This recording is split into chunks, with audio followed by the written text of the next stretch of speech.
বন্ধুরা, নমস্কার। আশা করি আপনারা ভালো আছেন, সুস্থ আছেন। আমি ডক্টর জীবন ঘোষ বর্মন আপনাদের প্রত্যেককেই আমার ইউটিউব চ্যানেলে স্বাগত জানিয়ে আজকে হাজির হয়েছি একটি নতুন ভিডিও নিয়ে।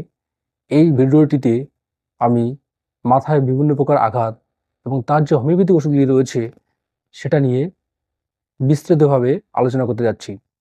তবে বন্ধুরা, আলোচনা শুরু করার আগে একটা ছোট্ট রিকোয়েস্ট, আপনারা যদি আমার চ্যানেলে নতুন হয়ে থাকেন বা এখনও কোনো কারণে সাবস্ক্রাইব করে ওঠেননি, প্লিজ সাবস্ক্রাইব করতে কিন্তু ভুলবেন না, কারণ আপনাদের একটা সাবস্ক্রিপশন আমাকে এইরকম ভিডিও বানাতে খুবই উদ্বুদ্ধ করে তোলে।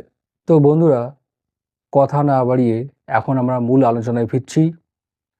তো মাথায় আঘাত বলে কেউ আসে না। যে কোনো মুহূর্তে বা যে কোনো সময় আমরা যে কেউ মাথায় আঘাত পেতেই পারি। তো মাথায় আঘাত পেলে কিন্তু আমাদের একটা বদ্ধমূল ধারণা রয়েছে যে সিটি স্ক্যান অফ ব্রেন অবশ্যই বাঞ্ছনীয় বা করা দরকার। কিন্তু এ প্রসঙ্গে বলে রাখা দরকার, কিছু বিশেষ কন্ডিশন ছাড়া বা বিশেষ অবস্থা ছাড়া সিটি স্ক্যান করা কিন্তু প্রয়োজন না বললেই চলে।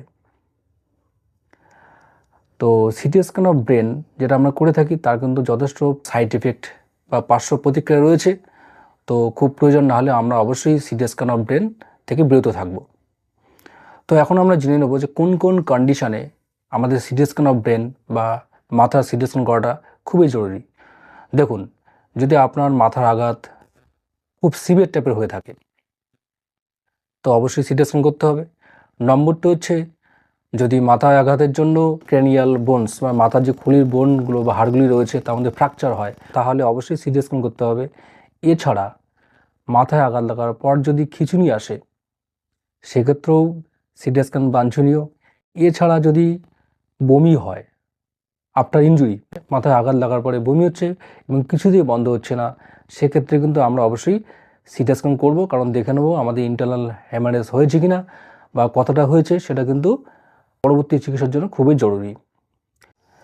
তো বন্ধুরা, সিটি স্ক্যান করার যদি প্রয়োজন হয়েও পড়ে তাহলে তো আমরা সঙ্গে সঙ্গে তো আর যেতে পারছি না, বা আমরা হায়ার সেন্টারে যদি যেতে হয় তাহলে তো আমরা সঙ্গে সঙ্গে যেতে পারছি না। তো তার জন্য অবশ্যই আমাদের কিছু সময়ের প্রয়োজন আছে।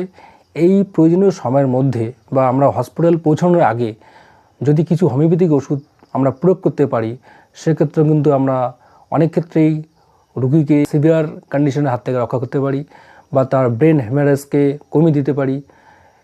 সত্যি কথা বলতে, আঘাত লাগার পরে একটা রুগীর যা ক্ষতি হওয়ার কথা তার থেকে অনেকটাই কিন্তু আমরা কষ্ট লাঘব করে দিতে পারি বা তার সমস্যার সমাধান অনেকটাই কমিয়ে দিতে পারি। তো বন্ধুরা, আমরা এখন জেনে নেব যে কোন কোন হোমিওপ্যাথিক ওষুধগুলো কোন কোন কন্ডিশনে আমরা ব্যবহার করতে পারি। তো এক্ষেত্রে নম্বর 1 মেডিসিনস অ্যাকোনিটাম নেপোলাস 30।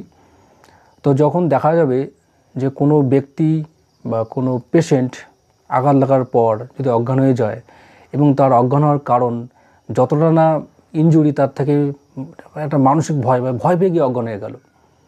হয়তো কোনো বড় মানুষ ভাবছে আমি এত মাথায় আঘাত পেয়েছি, আমি তো আর বাঁচবো না, আমার ব্রেন হ্যামারেজ হয়েছে, আমার ব্রেন অপারেশন করতে হবে, তার জন্য অজ্ঞান হয়ে গেলো।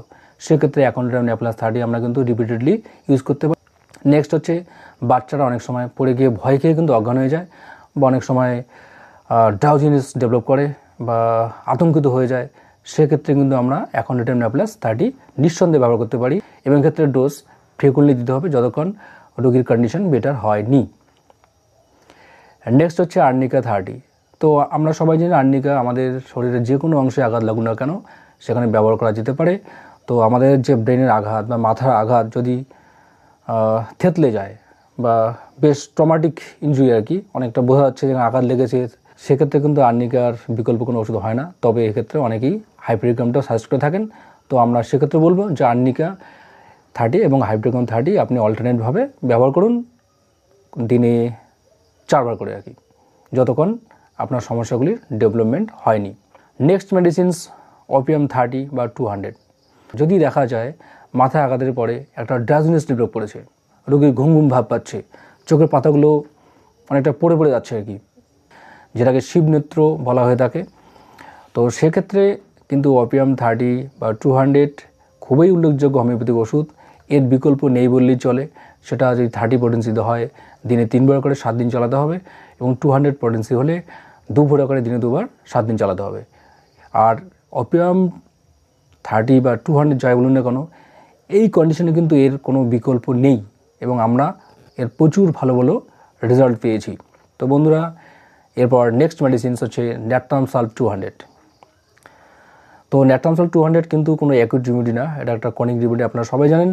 তো মাথায় আঘাত লাগলে সঙ্গে সঙ্গে কিন্তু এই ওষুধের প্রয়োজন হয় না, কিন্তু দেখা যাচ্ছে যে মাথায় আঘাত লাগার পর আপনি ট্রিটমেন্ট করেছেন, অনেকটা সুস্থ হয়েছেন, কিন্তু কমপ্লিট সুস্থ হতে পারছেন না, বা আপনার অনেক সময় ব্রেন সার্জারি হয়েছে, ইন্টারনাল হেমারেজ ছিল, সেটা কারেকশন করা হয়েছে, কিন্তু তাও কিছু সমস্যা আপনার রয়ে গেছে। এমনকি যদি হোমিওপ্যাথিক ট্রিটমেন্ট আপনি অ্যাকোনাট খেয়েছেন, আর্নিকা খেয়েছেন, ওপিয়াম খেয়েছেন, তারপরেও আপনার কিছু সমস্যা পারসিস্ট করছে, তখন কিন্তু ন্যাট্রামসাল 200 এই পোটেন্সি কিন্তু আপনাকে বাঁচিয়ে দেবে বা আপনাকে কমপ্লিট রিকভারির দিকে নিয়ে আসবে। তো বন্ধুরা, তো এক্ষেত্রে ডোজ হচ্ছে ন্যাট্রামসাল 200 দুপুরে করে দিনে দুবার কমপক্ষে 7 দিন চালাতে হবে। এরপরে যদি সিমটম পারসিস্ট করে তখন ন্যাট্রামসাল 200 দুপুরে করে দিনে একবার আরও 2 সপ্তাহ চালানোর প্রয়োজন হতে পারে। এরপরে যে হোমিওপ্যাথিক ওষুধটি নিয়ে কথা বলবো সেটা হচ্ছে মিলিফোলিয়াম মাদার টিংচার। তো যদি দেখা যায় যে সিটি স্ক্যান করার পরে ব্রেনের মধ্যে ইন্টারনাল হ্যামারেজ রয়েছে এবং সেটা লেস দ্যান 30 ml বা অল্প পরিমাণে রয়েছে, সেক্ষেত্রে কিন্তু আমরা যে হোমিওপ্যাথিক রেমেডি নিয়ে কথা বললাম তাদের সঙ্গে মিলিফোলিয়াম মাদার টিংচার 10 থেকে 15 ফোঁটা করে দিনে 3 থেকে 4 বার 1/4 কাপ বা 4 ভাগের 1 কাপ জলের সঙ্গে মিশিয়ে খাওয়ালে কিন্তু এর থেকে উল্লেখযোগ্য রেজাল্ট পাওয়া যায় এবং প্রত্যেক ক্ষেত্রেই রিকভারি সম্ভব। এবং যারা আমরা হোমিওপ্যাথিক প্র্যাকটিস করছি তারা কিন্তু এই রেজাল্টগুলি ভালোভাবে পেয়েছি। তো বন্ধুরা, আরেকটি ওষুধের কথা না বললে নয়, সেটা হচ্ছে ginkgo biloba mother tincture. Brain injury থেকে যদি কোনো সমস্যা ডেভেলপ হয়ে থাকে এবং সেখান থেকে যদি কোনো মতেই আপনার নিস্তার পাচ্ছেন না, বা অনেক ক্ষেত্রে সার্জন বলে দিয়েছে যে ব্রেন সার্জারি করার খুবই প্রয়োজন রয়েছে, সেখান থেকেও কিন্তু অনেক সময় রুগীকে বাঁচিয়ে দেয় এবং আমি নিজেই অনেক পেশেন্টকে কমপ্লিট সুস্থ করে দিয়েছি। যাক বন্ধুরা, ভিডিওটি আজকে এখানে শেষ করছি। যদি ভালো লেগে থাকে অবশ্যই লাইক, শেয়ার, কমেন্টে জানাবেন। এরপরে দেখা হবে আরেকটি কোনো গুরুত্বপূর্ণ হোমিওপ্যাথিক মেডিকেল ভিডিও নিয়ে। ভালো থাকবেন, সুস্থ থাকবেন, ধন্যবাদ।